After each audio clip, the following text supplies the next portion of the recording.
ఆంధ్రప్రదేశ్ ఏర్పడే కొత్త ప్రభుత్వంతో సత్సంబంధాలు ఉండాలని కోరుకున్నట్లు తెలంగాణ ముఖ్యమంత్రి రేవంత్ రెడ్డి తెలిపారు. ఇవాళ ఉదయం వీఐపీ బ్రేక్ దర్శన సమయంలో కుటుంబ సభ్యులతో కలిసి సీఎం రేవంత్ తిరుమల శ్రీవారిని దర్శించుకున్నారు. తిరుమల తిరుపతి దేవస్థాన ఈవో ఏవి ధర్మారెడ్డి వారికి స్వాగతం పలికి దర్శన ఏర్పాట్లు చేశారు. శ్రీవారికి తన మనవడి పుట్టు వెంట్రుకలు మొక్కులు చెల్లించారు. తిరుమలలో భక్తుల సౌకర్యార్థం పత్రం కళ్యాణ మండపం నిర్మించేలా తెలంగాణ ప్రభుత్వ చర్యలు తీసుకుంటుందన్నారు.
స్వామివారి దర్శనం చేసుకోవాలని ప్రయత్నం చేసిన ఎన్నికలు స్థానిక పరిపాలనలో కాస్త సమయం దొరకకపోవడం వల్ల ఈరోజు స్వామివారిని దర్శించుకుని రెండు రాష్ట్రాల సత్సంబంధాలు కొనసాగాలని, రెండు రాష్ట్రాల అభివృద్ధి పదం వైపు నడవాలని, ఆంధ్రప్రదేశ్లో ఏర్పడబోయే ప్రభుత్వం ఆ రాష్ట్ర ముఖ్యమంత్రితో తెలంగాణ ముఖ్యమంత్రిగా సత్సంబంధాలతో సమస్యలన్నిటిని కూడా పరిష్కరించుకొని కలిసికట్టుగా నడిచి రెండు రాష్ట్రాలు అభివృద్ధి పదం వైపు నడిపించే విధంగా ఒకరికి ఒకరు సహకరించుకొని ముందుకు వెళ్ళాలని ఆకాంక్షించను.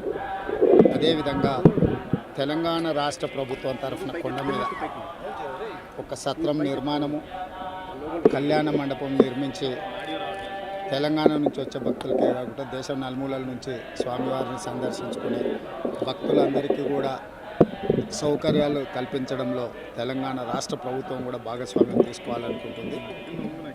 ఈ ఫలితాల ప్రక్రియ ముగిసిన తర్వాత తప్పకుండా తెలంగాణ రాష్ట్ర ప్రభుత్వం తరఫున సత్ర నిర్మాణానికి అవకాశం ఉంటే కళ్యాణ మండపం నిర్మించి స్వామివారి సేవ కొనసాగించాలని రాష్ట్ర ప్రభుత్వం భావిస్తుంది.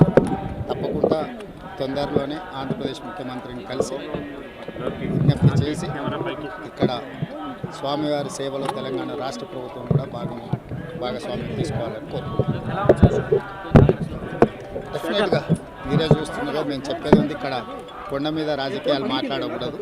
తప్పకుండా మంచి వాతావరణం ఉంది, వాతావరణం కూడా అనుకూలించింది.